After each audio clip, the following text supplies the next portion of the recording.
Good morning again, everybody. Welcome back to the NRG Series Championships. I am Matt Pamonti. Thanks for joining us early this morning. We just kicked off round number 1, about to get round number 2 underway. I wanted to give you an update on all 8 of our players who are still battling for our championship here, and you'll see all of their records. At 1-0, Andrew Elenbogen, Jesse Robkin, Maxx Kominowski, and Zoe Riedemann, all 1-0, looking to win this round and be into our final stage of the tournament. And then Connor Mullally, Ivan Espinosa, Nicole Dubin, and Raja Suleiman at 0-1. If they lose this round, the tournament comes to an end. If they win, they're still alive, just have to win another match. So we're going to get ready to jump into round number 2 of stage 3. I'm going to send you back to Dom and Mason to get us kicked off for that round. Yeah, and hello and welcome back. We have Max versus Andrew here. Rakdos Midrange once again versus Andrew Elenbogen. He ended up on that side of the bracket, and that's just how it goes sometimes. But as we've seen all weekend, Andrew Elenbogen, our Pro Tour champion of Mono White here, very good at piloting these sort of decks and has overcome it at every point. Let's see if he can do it one more time. Yeah, Andrew's saying to all of the Rakdos players in this tournament, I know that you think the matchup is good. That's nice. I love that for you. I disagree, and I'm about to show you why exactly I disagree. Yeah, as we do see Max lead on a Reckoner Bankbuster here, and we see Andrew play a Luminarch Aspirin, get a counter, and pass the turn. What does Max need? What happened last game? We saw Andrew beat Raja, both incredibly strong players here. What is Max looking for in order to actually take over this game and come out on top? So I think one thing that is more important than it might appear at first is just the creatures. If you can get a board of a Bonecrusher Giant and a Shieldred or something with that Bankbuster as a colorless blocker that can get through Brave, at that point, you maybe don't have to deal with each one of these creatures individually. You can just rely on your bigger blockers to come up the ground or to allow you to take the more aggressive role if you want to. I think the issue that we saw for Raja was never able to stabilize behind blockers, and so had to just dreadball this and fatal push that, and eventually just run out of time, run out of room. So we'll see if Max can make it on that approach instead. Max's deck seems to be fully foiled, even the token. That's sending a message to Andrew for sure. What the message is, though, I'm unclear. I think to us in the booth, it might be sending a middle finger-shaped message, because we are going to have to really put the work in to identify what these cards are. I'm taking your word for it. That's a Reckoner Bankbuster. That's the only thing that makes sense, but can't say for sure, can I? Because Dom, let me let you know something. I might not be the funniest, the smartest, the best insight person on any commentary anywhere, but I'm most handsome and I know all the cards. So you are all of those things as well, but also just running out the score here. Hey, can we get Dom a raise? I need him in the booth more. Anyways, it's Andrew here doing the classic turn 3 in Pioneer with Mono White. Time to think through exactly what we're going to do. And once again, if you're at home and you're loving the Mono White deck like I do, take this to heart. Just taking a little bit of time, think through your turns, exactly what to do, and then capitalize off that, because it pays off in a real way and can be very helpful. Yeah, you're watching the Mono White deck play one of the most important matchups in all of Pioneer in this high-stakes environment with one of the best Mono White players we've seen at the helm as well. So a great learning opportunity and just great entertainment for us in the booth as well. Mm-hmm. And reminder, one of these players, whoever wins here, is going to move on to our top 4 stage 4. They're going to be done playing for about another hour. The loser isn't out. They just have to go and play the winner of the people who went 0-1. We see a Dreadbore on the Adelaine from Max, and just a passing of the turn. And this Aspirin has been allowed to survive turn after turn, and so maybe the coast is clear in terms of any other removal spell left over, and Andrew can smell blood there and move in for the kill. Yeah. Yeah, it looks like Andrew's thinking if he wants to maybe make a more aggressive play here. Does have a Mutavault in hand as well, so can maybe get a little firing up action if he's really feeling frisky. Looks like a Hopeful Initiate. Pretty funny into the flank of a Reckoner Bankbuster. Yeah, if Andrew had the 4th land there, it might actually be feasible to just kill that Bankbuster right away, stop it from both drawing cards over time and being a formidable attacker / blocker as well. Yeah. Yeah, I wonder if Andrew's going to, not to be predictive here, I wonder if he's trying to trick Max in some way of attacking with the Aspirin and then, remove counters to kill the Bankbuster, but tries to block. If not, just dome for 4. It's a really tricky spot for Max to figure out too. And if he doesn't have a kill spell, he basically just gets 4 damage on the house. Really tricky plays here for Andrew, and this is the little things that can go a long way here, figuring out exactly how you want to do this. Yeah, we've seen these mono white aggro decks in the past where you just flood the board with your creatures, and then past a certain point, your 1-mana 2/1s don't do anything. One of the nice things about this mono white humans deck is all of your creatures have these abilities that give them greater relevance going on. So hopefully initiate, you have that naturalize effect, that disenchant on a stick, Luminarch Aspirant, boosting creatures over time, recruitment officer, a nice mana sink, Dauntless Bodyguard protection. So you get to these points where it's turn 6, turn 7, even the 1-drops are all good draws in their own ways. Yeah, as we see the Luminarch Aspirant crashing for 4, like we talked about. And Max is sort of in this spot of, what do I do? Yeah, very few simple turns at this point in the game here. And so, yeah, Andrew will remove the 2 counters from the Aspirant using the Initiate to kill the Bank Blaster. And one thing worth noting about the Initiate, doesn't have to just remove counters from itself. So if you have a wide board all with counters thanks to Thalia's Lieutenant or Aspirant, you can really pick and choose where you want those counters to come from. Yeah, and we do see Max falling down to 18 here because it does lose 2 counters right away. So, it's kind of an interesting spot where Max loses the Bank Buster, but did make it so Andrew didn't cast any spells this turn, which, if Andrew had a more powerful card, which we'll see right now with Thoughtseize, he'd have Skyclave Apparition and Adelaine. He got to sort of buy some time and make his Thoughtseize more relevant. So it isn't exactly clear who came out ahead on that one. And Max is able to turn one of his, cards at this point in the game that's pretty weak into a real card there. Yeah, the Thoughtseizes, in a weird way, almost get more important post sideboard because of cards like Wedding Announcement, which you can't just point a Dreadbore at or point a Fatal Push at. You need to actually preemptively deal with those permanently. So in game 1 here, you'll be happy to use it just to snipe an Adelaine, which by itself would demand a removal spell instead. Yep. Yeah, and it looks like Max does have an Abrade here. Just going to take the Luminarch Aspirant. And this is what the difference is when you have just a little bit of board presence and the opponent, doesn't have those double 1-drops into a Lord effect that we saw against Raja here. Max is, behind the 8 ball when it comes to life total, but the board's fairly stable. Andrew does have that Skyclave Apparition that Max knows about, so if we want to start getting some damage in, we can Apparition the Harvester, fire up Mutavault, attack, trigger the training on the Initiate, get in for 4. So a nice chunk of damage, and it looks like an appealing line, but could get all undone by a Fatal Push or something like that. So a lot to consider here for both players. Yeah, and Andrew knows that if Max is very afraid of the Skyclave Apparition, he could have just used the Bloodtithe Harvester to kill the Hopeful Initiate right away. But then Andrew's thinking, well, what if Max has a card like Shieldred? Can I even beat that card if I play my Skyclave Apparition now? That's the thing too, is the Harvester by itself, not really scary. Graveyard Trespasser, Shieldred or something, much more concerning. So got to think about exactly what to use that Apparition on. Don't want to waste it and then have the game get dominated by a Shieldred. Yeah, and we do see a 1,000 off the top here for Andrew. Good draw there. Plays his Mutavault, animates it with itself, uses the planes to the other one, and now has a huge board and gets to start to try and move to combat. And if he does, Bloodtithe Harvester can trade as a Mutavault, but that Hopeful Initiate is going to be quite large. Yeah, the Thalia's Lieutenant, the perfect draw there for Andrew Elenbogen. That Hopeful Initiate, if it gets to attack and trigger the training, already bigger than the Harvester. And then, okay, we do see that one fall to a Fatal Push. And then Harvester trades off with the Mutavault. So we've simplified the board a little bit, but Andrew still has that Skyclave Apparition left in reserve. So even just a top-decked Shieldred or something like that would not be enough to stabilize. Yeah, as we do see Castle Lochthwain off the top for Max here, so he's going to play that one.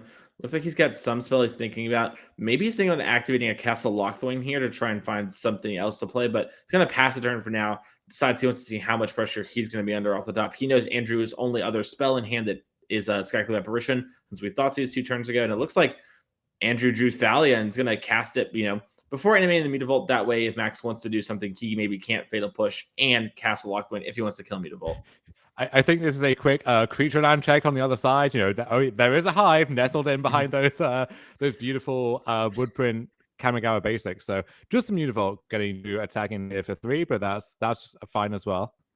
Yeah, still got a good trade there, and if Max wants to activate Castle Lochthwain, it really depends on what the castle draws for Max here. If he finds a card like Shieldred, he's incredibly happy as he activates Blood and discards the Swamp. Then this is cute here. We get to put the blood activation on the stack. You discard the card as a cost, and then in response, Max is going to activate the castle just so he loses one less life from that activation. that is some great technical play. Those are the things that really matter. You know, one life can literally be the difference in this matchup, especially with a card like Brave the Elements here. Looks like Max did pick up a Haunted Ridge, and I think a Bone Crusher Giant as well. So, yeah, it is a Bone Crusher Giant. He's going to stomp the Thalia's Lieutenant, paying the 1 extra for Thalia, and play this Bone Crusher. And that's a crushing play here for Max. Literally and metaphorically, yes. We'll see if Andrew, if this Bone Crusher Giant is annoying enough to eat that with the apparition. Seems like that may be the line here. There we go. Yeah, and this might be a moment too where Andrew's like, listen, I want to hit Shieldred more than anything, but I need to actually make pressure on inroads. And if I just don't attack for 2 turns, or I lose this Mutavault to that, then I'm going to be in a much worse spot. So we do see Dauntless Bodyguard protects the cycle apparition. That way, if Max has something like another Fatal Push or a powered kill, we don't get a 3/3 token back super easily. Yeah, an impressive board for Andrew once again. And unless Max has some high impact play on this turn, we have some pretty nice attacks, even into the face of that Hive of the Eye Tyrant. Yeah, we definitely have Animate Mutavault, and swing with that. I guess we could attack with everything. And if he wants to trade 3s for 3s, then that goes a long way, where you could try and block the Skyclave apparition and essentially, kill the Dauntless Bodyguard. A lot of different plays available to Max here. And Andrew gets, dictate sort of a little bit of the rules of engagement for a minute. And even if Max doesn't die right away, there are so many crushing top decks that Andrew has in the deck. So another Thalia's Lieutenant, let's say another Adeline. Even a lot of the lands, like Castle Ardenvale, will be very difficult to beat from this position too. Yeah. Max is going to need to sort of have these attacks go his way and draw something like Shieldred plus Removal Spell. As we do see another Dauntless Bodyguard come in, and it looks like this one's going to be tied to the Mutavault. So that means, if we try to offer the Hive trade, it will just kill that Dauntless Bodyguard if Andrew prefers to go that way. Looks like we might be having, before attacks effects from Max here.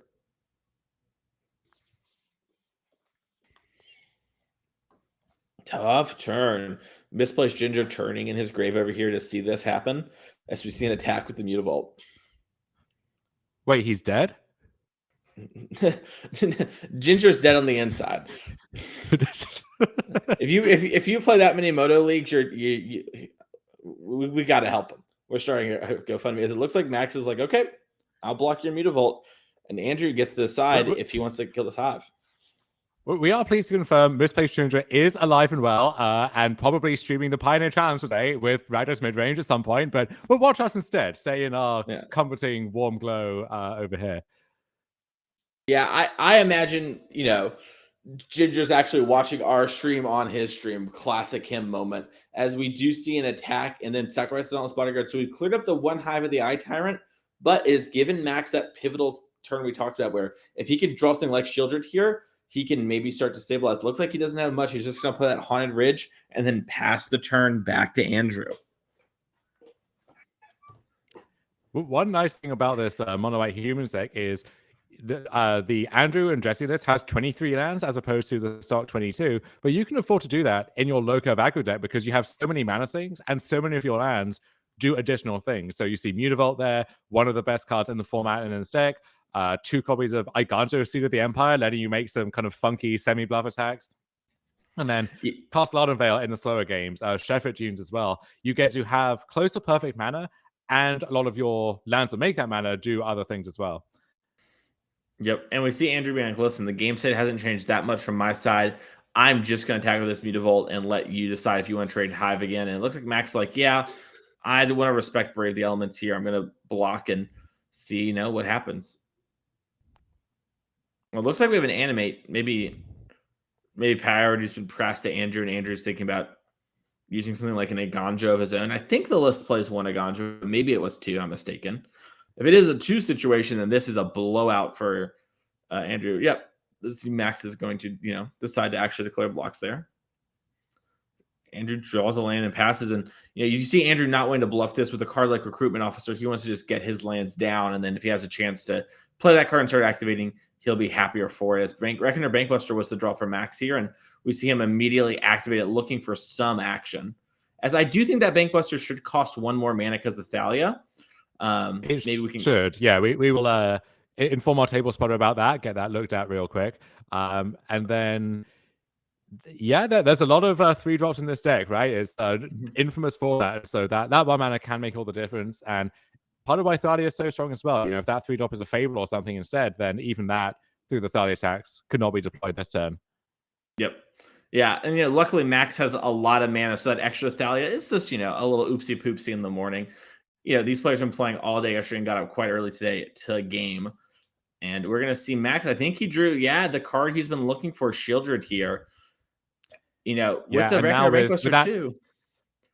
Yeah, that impression is gone now. I mean, it's still there, but not available to tag the Shieldred. And so now, unless Andrew can find some other great top deck on this next 10 or 2, Shieldred can finally threaten to stabilize the game. Yeah, it's unclear to me what's happening. Oh, it looks like Max, the stack was clear. And so Andrew isn't going to lose 2 life. Important to clarify that at all times, yes. Yes. And, luckily for Max in this position, the 2 life will matter over the course of the game. But for right now, as long as he doesn't miss that gain life trigger, he's going to be in a much better position. If you have to miss one, this is the one to miss. Yeah, this is the stack empty meme is the kind of thing which people keep quoting and running into the ground, and then in 2 years, you'll say it to someone at a tournament, and they'll just look at you blankly with no understanding of what you mean at all, and you're going to feel bad about it. 100%. As we do see Max, it looks like Max was at 2 mirror left tills weren't updated. Meaning, wow. Huge difference. Not enough then. Okay. Yeah, also probably why you saw Max kind of shrug at the losing of 2 life to Andrew. He's like, I don't know, man, I'm dead. You have a Thalia, and I have no kill cards in hand. So we're going to see Andrew Elenbogen win that game, go 1 up over Max here. Andrew just, playing the bad matchups, doesn't care, just wins every single game 1, and then game 2 and 3 has winning announcement and hopes to go the distance. Yeah, some timely top decks to press the advantage from Andrew, but you're seeing the strength of this mono white humans deck even in the longer games. So that game lasted 8 to 10 turns from each side, somewhere in that range, and the mono white deck felt comfortably ahead at every stage of that. Yeah, well, let's check out what Max has in his sideboard and see what exactly he can do. Here's his list. He's opting to have a bunch of power work kills. We saw Raj have a split last time. But besides that, pretty stock. The biggest difference is Max has 3 Reckoner Bankbusters in the main deck. I think he expected more Rakdos midrange decks and put his 3 Misery Shadows in the sideboard. Yeah, I think the draw to the Bankbuster is great in the mirror, great against all of the control decks that we actually saw be the most popular archetype in this Pioneer field. And then even against some of the other creature decks, this is a sideboard plan that a lot of the Rakdos players have turned to, is board in the Bankbusters and all of your removal and play this more controlling game. And then sometimes the Bankbuster as this 4/4 attacker or blocker can be the biggest thing on the board as well. So super flexible card, really nice pickup for this deck, but not one that's going to save you if you're that far behind. Yeah, it is nice how it works against Brave the Elements as well. What do you think we're going to come in from the sideboard here? So those Rending Volleys, those are automatic. I would imagine the Misery Shadows as well. And then Extinction Event is nice to have access to a sweeper, but there's a big difference in this matchup between Extinction Event and Ritual of Cert. Bearing in mind, there are a lot of good 2-drops in the human stack. Thalia, Thalia's Lieutenant, and then Luminarch Aspirant 2. And then also lots of 1s over here, lots of 3s over there. So Extinction Event not always going to sweep up everything the way that you might need it to at that stage of the game. 100%. And we saw Max actually eliminate Adam Wasburn-Moses earlier in the tournament, and he brought in his Misery Shadow, so we'll see if he does that again. Meanwhile, from Elenbogen's side, we went over this matchup last round. Maybe you just joined us here. Elenbogen does have that 1 Extraction Specialist main deck. Besides the 4 wedding announcements, which are pretty stock, Don, we've seen Andrew play a little bit. Do you think he's bringing in the Pruducathars or the Destroy Evils or Deckenstone, or do you think he is just doing the old 4/4? So definitely the wedding announcements, and then depending on how much you're concerned about things like Shieldred and these bigger blockers, then you could look towards something like Deckenstone. Destroy Evil, it hits Shieldred, it hits Fable, but there's stuff that it kind of misses in between, so not sure if you want to turn to that one, but yeah, I would expect things like Cathars to be shaved, maybe some of the 1-drops in favor of the wedding announcements and the Deckenstone. Love it. Well, the players are shuffling up and should be ready in a second. get excited today, everyone. Once again, the winner of this match will be into our stage 4, which is the top 4, where they will be playing 2 out of 3 matches, and it's alternating between Modern and Pioneer. We're going to go over that a little bit more with you later, but essentially, one player is going to get to pick what format they're playing. They lose, and the loser gets to choose, make that decision. So a lot of really exciting magic to be happened left today. Some really high-level games to be had, and one of these 2 players is going to make it. I believe our backup match for this round is Jesse Robkin versus Zoe Riederman. 2 friends battling it out in the Pioneer section. One of them is going to make it. Zoe did beat Carmel Ali last round. We didn't have a chance to update you there outside of our players to watch leaderboard, but that is how that one broke out. So, Zoe or Jesse, 2 friends who played all the team tournaments together this year. One of them is for sure making it to stage 4, which is very exciting. And for the case of Jesse, her teammate Andrew Elenbogen for this event might be there as well, which is, I would say, at minimum, an impressive showing. Yeah, they were very happy with their preparation for this event and the deck list that they settled on. If they get one representative in the top 4, that's great. That's a good weekend at the office. But if you can get both of you in a small field like this into the top 4, you really feel like you did it. Yeah, 100%. And, despite us both trying to trick them into playing Amulet Titan for this tournament, they stuck to their guns and been paid off in Modern in spades, playing their, innovative Teamer Breach deck that's a little bit more grindy for the expected field compared to, the normal sort of Jeskai Breach that Jesse has been, championing for the last year or so. It does seem the players are mulliganing and getting ready to game here, as it looks like both players do have a fairly good mixture of lands and spells, and so they're going to keep the Haunted Rich tap for the start for Max. Hopeful initiate for Andrew. Max is back on the turn 2 life. Got to figure out which of his, various 2-drops he wants to actually play here, and sort of, maybe have to throw underneath the bus if something like a Lunar Gasper comes down. So Blood Tithe Harvest are the best one for doing that. Yeah, keen to see how many Bank Busters are still in the deck after sideboarding 4 Max here, but not going to see that just yet. Blood Tithe Harvester as the deck's marquee turn 2 play.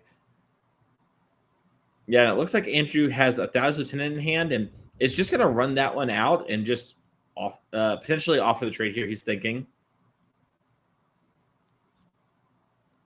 Yeah, does that tell you anything when you see a Thalia's Lieutenant like this on turn 2? Maybe suggest that Andrew has a 3-drop rolled up and it's trying to curve 1 into 2 into 3. Also, sometimes if you just have a handful of Thalia's Lieutenants and you want to start deploying them and then having them see each other by the mid game. So wouldn't read too much into it just yet. Matt's going to lead with Fable on turn 3. We'll see if Andrew has his own 3-drop enchantment in Wedding Announcement to flip that script back on Max.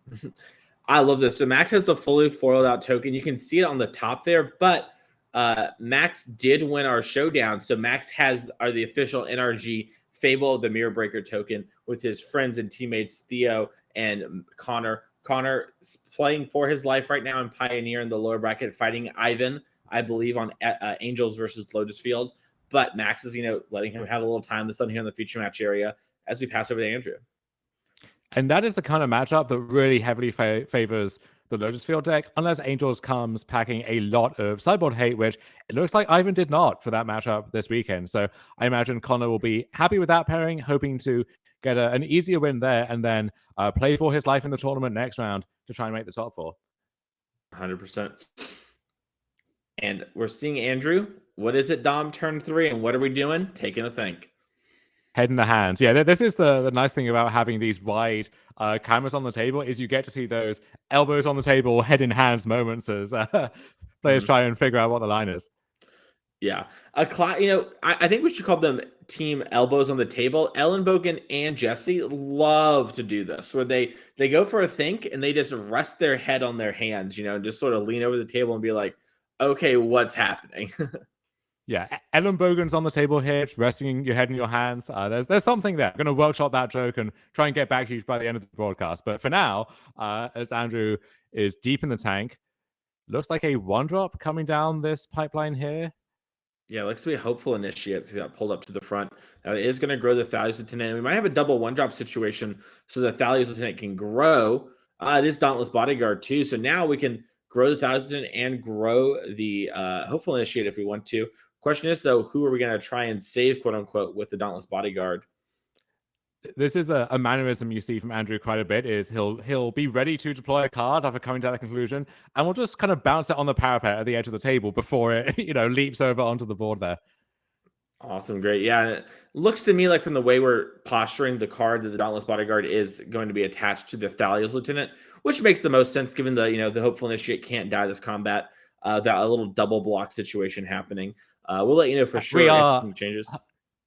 We have a game-changing fact being conveyed to us by the chat here. Apparently, Elenbogen with 2 L's is German for elbow, so the Elenbogens really are on the table here. Oh my goodness gracious. Wow. Well, all I heard of you, we're happy to have you here and letting us know those facts. Make sure to click follow. That way you don't miss anything. We're going to have Magic for a long time today. Like I said, our top 4 is best of 2 of 3 matches. So we're going to be here for a bit with a lot of high-level Magic, and we're excited to have you all here today as Max is taking to think. I think around 800 people in here learning some German vocabulary, learning how to play mono white humans in Pioneer. Lots of education going on this bright and clear Sunday morning. Yeah, how to sequence, your Shocklands 2, Dissension, Guild Pack, GT. How are you going to sequence them? We're here to help you with that too. Yeah, if there's a Guild of Ravnica Blood Crypt as well, all bets are off. I don't know how I meant to sequence that one. Oh yeah, well that's the secret one. You'll know about it when you know about it. Secret lair, other guild Shocklands. We got those intergalactic space Shocklands now as well. Like lots of ways to have 4 distinct arts and printings of Blood Crypt in your deck if you're someone who's built like that. Some people are built differently, and then there's also there's another whole secret layer Shockland set that they had for like some artist. It's just a lot going on. As we do see, a no blocks falling to 14 here, and a Fable the Mirror Breaker. Gonna get some rummaging on. Looks like Max is just double checking here. Max is starting to fall behind, and these rummages off the Fable the Mirror Breaker are super important to get correct. So just taking a second to be like, okay, even if I draw 2 lands here, am I happy with this exchange, or do I need to maybe trade a spell over here? Very easy just to discard lands, but sometimes you need a lot of mana. As I think he palmed a Shieldred there for a second, decided the best of it. Blood Crypt with the Expedition art, and then one of those power word kills going to the graveyard.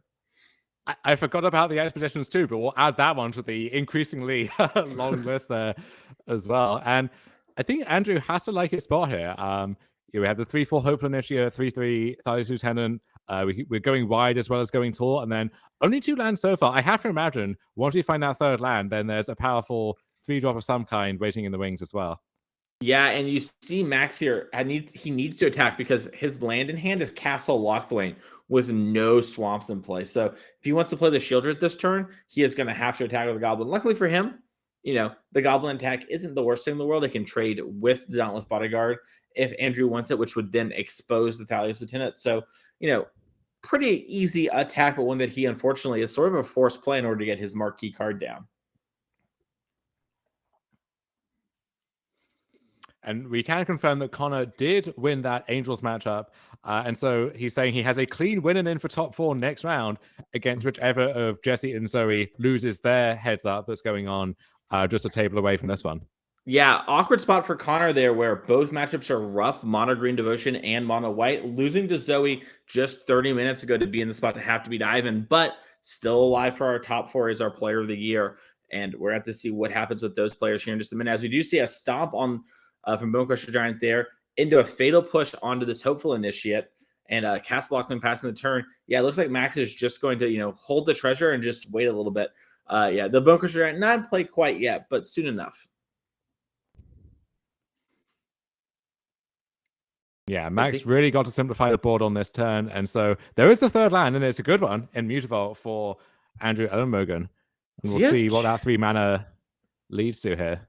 He has 2 Thalia Lieutenants in hand, so we could see an Animator Mutavault grow it and then play another Thalia Lieutenant. Also, if you have something like Adeline, that's going to take over this board very quickly and grow the Thalia Lieutenant a similar amount. Looks like we're thinking about maybe Mutavaulting, trying to figure out exactly what our attacks are here. Elenbogen is starting to, he has a full grip, but the board is starting to get away from him a little bit. And Blood Tithe Harvester plus Fable the Mirror Breaker is a combination that can really take over this game. So Andrew knows he needs to get his creatures big and get the damage in now so that Max doesn't just have forever to do what he wants. This is 3 mana for wedding announcement. Okay. Yeah, looks like maybe Andrew is wanting to develop the board a little bit and maximize his mana. So if he draws another land, he'll be able to actually, double Thalia's Lieutenant and slam for more damage. Yeah, going to be hard to grind through transformed Reflection of Gihijiki plus Bloodtithe Harvester. So aiming to either find a way to break that up explicitly or force Max to maybe chum block with a Bloodtithe Harvester, something like that, or go so wide that you can even fight through it maybe. Yeah, maybe that's the plan, is to hold these Thalia's Lieutenants in hand for a couple turns, build a couple bodies, and then surprise Max with a burst of damage. Wouldn't expect anything less from Andrew Elenbogen, our most accomplished player in this field. He's a Pro Tour champion. Playing decks like this, he knows what he's doing as Bonecrusher Giant comes back from the adventure. Yeah, didn't see it all the way over there. That was a pretty long and distant adventure, but it's back home now. And a 4-3 is decent stats on a board that's going to be gummed up by 2/2s before too long. Yeah, and I think Andrew drew Skyclave Apparition. Oh, it looks like he drew a land. Okay, maybe there was one already in hand. I just missed it. But Andrew here has some more mana to work with. Does have the Thalia's Lieutenants like we talked about.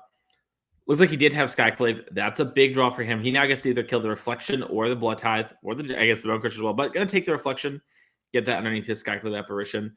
Now, he doesn't have to worry about the infinite Bloodtithe Harvesters. And yeah, just going to trigger his wedding announcement. Looks like at end of turn, make another 1/1 and sort of grow the Thalia's Lieutenant in the board state here.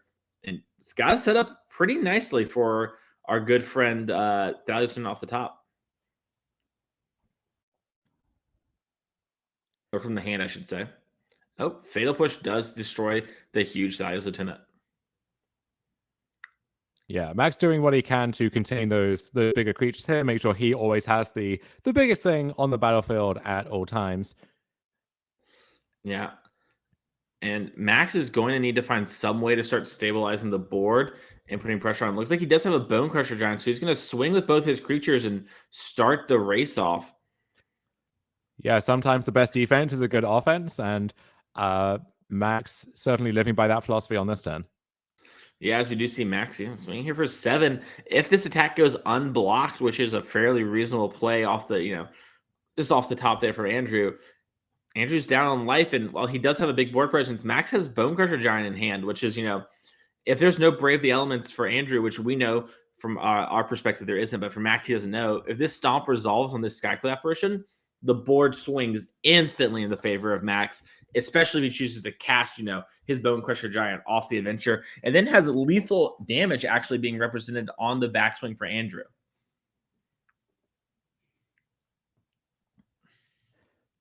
A nice shiny Castle Lockthwain just glaring its way into our hearts over there. And it's going to be tapped to cast a Stomp on the Skyclave Apparition. Okay, that makes a lot of sense. We get a 3/3 illusion back from the Apparition and can maybe now cast a second Bonecrusher as well. Yeah, and I think it's a pretty easy trade-in for the treasure if you have no other play, but Max maybe has something like an Abrade, another power word kill in hand, is maybe wanted to save it for something like an Adelan off the top and, just be okay with the board state not being as dominant for him. But it looks like he is going to take that aggressive role. And like I mentioned, on the board now, we do have lethal damage from Max. So Andrew can't all-out attack because the wedding announcement will draw a card, and we'd have to, the Mutavault wouldn't be there to block, but getting dangerously close. And this is what you mentioned, right? You need to have a good mixture of creatures and interaction so that the time can turn. You can actually start putting pressure on your opponent.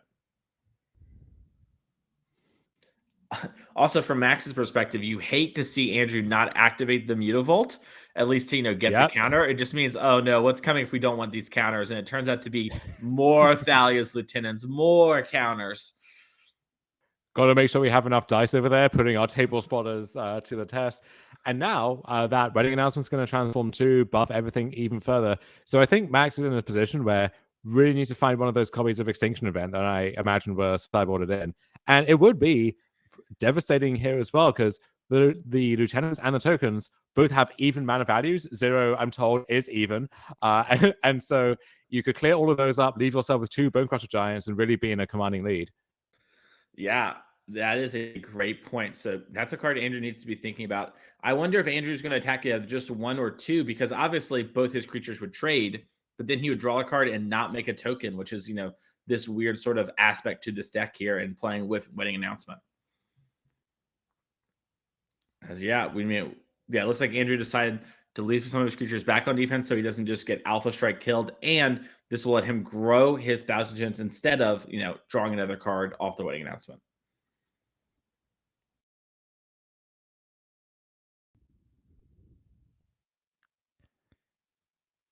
Max drew a swamp.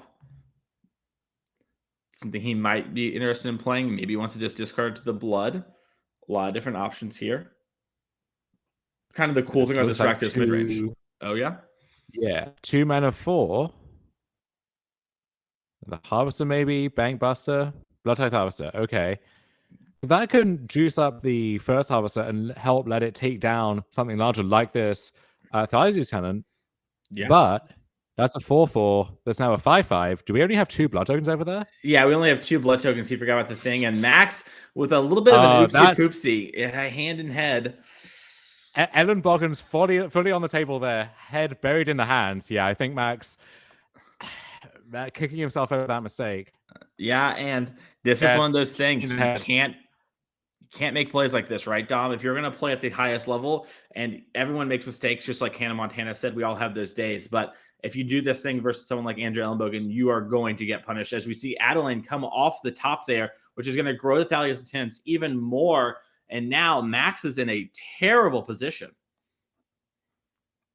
Yeah, always good to have a Hannah Montana lore expert here in the booth with me to patch in some of those gaps in my knowledge. So I think we make a formidable team here in the booth. And this is a formidable attack force for Andrew, who even if that Thalia's Lieutenant had died, I think would still feel pretty good about this position. Even if that one is off the board, it would be a nice spot here for Andrew.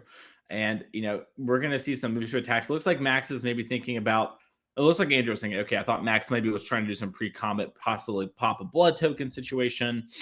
Looks like we are going to swing in with some tokens here. I think that 1/1 is the one that's triggered from the Adeline that's being attacked, since it does just get eaten by a Bone Crusher Giant, but hard to know for sure. Oh, no, it looks like that was a real one. Okay, that is the Wedding Announcement one. And then Andrew's lining up his attacks before he triggers his Adeline token. Things look to be final, but they're not actually final until the Adeline gets triggered / Max picks up his cards. There will be an attack trigger from the Adeline that Andrew can miss. He might clear the stack.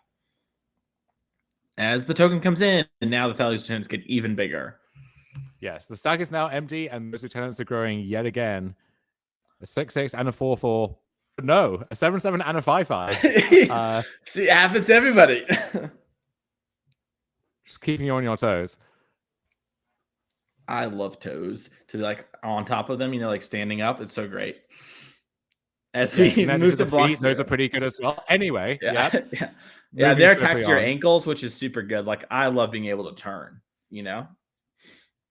Although close to that is the Achilles heel, which is your one weakness, as it turns out. Yeah, well, Achilles heel and my great smile are my 2 weaknesses. I just sometimes if I look in a mirror and I smile, I just get stun locked for an hour. It's a real problem. Anyways, we see the blood get popped here after the block. Looks like he's maybe banking it all on Extinction Event, which once again would kill everything but the Adeline. So sort of a big draw there potentially. Looks like Max drew something. Might be a moment where Max let his emotions get the better of him there. Seems like he could have drawn a Fatal Push or something like that if he was going to do this and get another card, but decides instead to pop the Swamp. He's got a plan. Plan might just be Extinction Event or bust. He drew another Swamp, has a Bankbuster, I believe, in hand, or maybe it's a different card, as it looks like we did draw Extinction Event. Let's name even, and we've got a game on the board again, Dom. We do. I mean, that Adeline is still pretty ferocious, but there is the Mutable, which is a 3/3, lest we forget, as a lethal threat there in its own right as well. So still a very tense game, and it seems like we're saying this every turn. One tiny top deck from Andrew could break this whole thing wide open. Yeah, and this is a spot where, Andrew is able to attack, and we have to double block the Adeline if we actually want to kill it, or else we're going to take a bunch of damage. And the Mutable off the top actually very strong because it forces another attack on the next turn, and without really losing too much on the board state here. And that, you have to chump block with the Bone Crusher Giant. You trade with the other Bone Crusher here, and now Max is in the exact same spot he was last turn, except he has no Bone Crusher Giant. So he's going to need an Extinction Event. But then if he does the Mutavaults on the board, Dom, can he get out of this? No, he can't. It looks like, yeah, the hand being revealed. Last quick check to see if there are any options. But Andrew Elenbogen slicing up, or Mono White slicing up 2 Rakdos decks in a row. Andrew Elenbogen moving on to the next stage of our tournament here. Yeah, so congratulations to Andrew Elenbogen. We're going to hop back in the booth. I think we do have a backup match. We're going to have producers let me know here in a second. And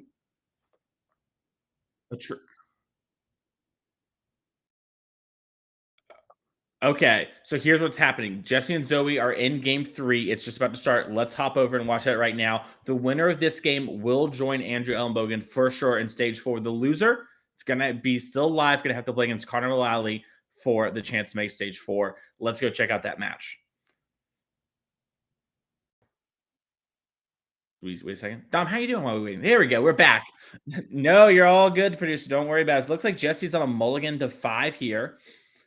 These two friends tested a bunch, played a lot of the same tournaments, basically teamed for every team event together this year.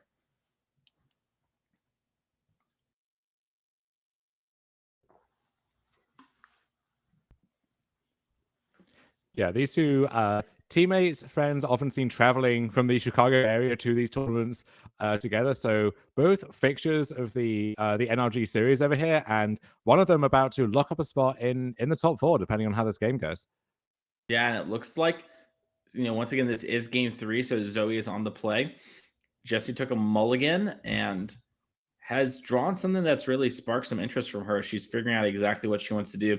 Jesse, no stranger to this matchup, has done really well with mono white and has played a lot of high-stake mono green matches here, as it looks like she does have Portable Hole and is considering playing a 2-1 instead. Maybe Drew now, Mason, when both players are using the same sleeves, do you think there's any merit to shuffling them into one big pile and playing same deck Pioneer for this game, for this decisive game 3? I think it's the only way to play it.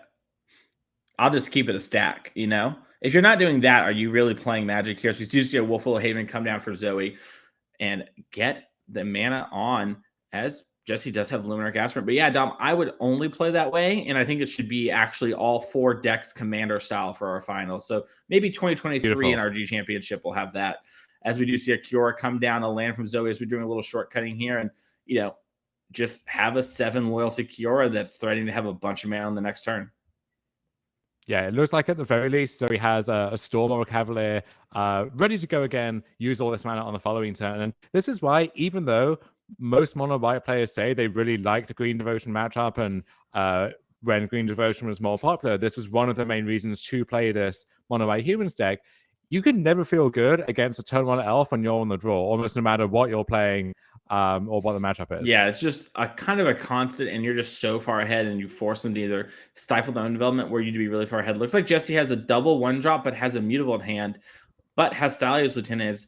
Maybe she's thinking about, okay, do I deploy a couple things, or I animate my Mutavault? What am I needing to exactly do to set up to win over the next few turns? Because she would have really loved to have a Plains here just to get, her 2 1-drops even out of hand. Yeah, Mutavault, one of the best cards in this mono white deck. Also does come at a cost, though, even though for the most part it slides seamlessly into the mana base. Yeah. We do see Zoe here. I think Zoe was on a 7-card hand, but she's kind of put her hand down. She's just waiting to slam whatever big thing she has whenever Jesse is ready. And it looks like Jesse's going to choose to play a Thalia's Lieutenant here. And so maybe that when she, plays a Adelaine or double 1-drop, it will actually grow off the top, trying to maybe use more of her mana since she is in sort of a tight spot here when it comes to that.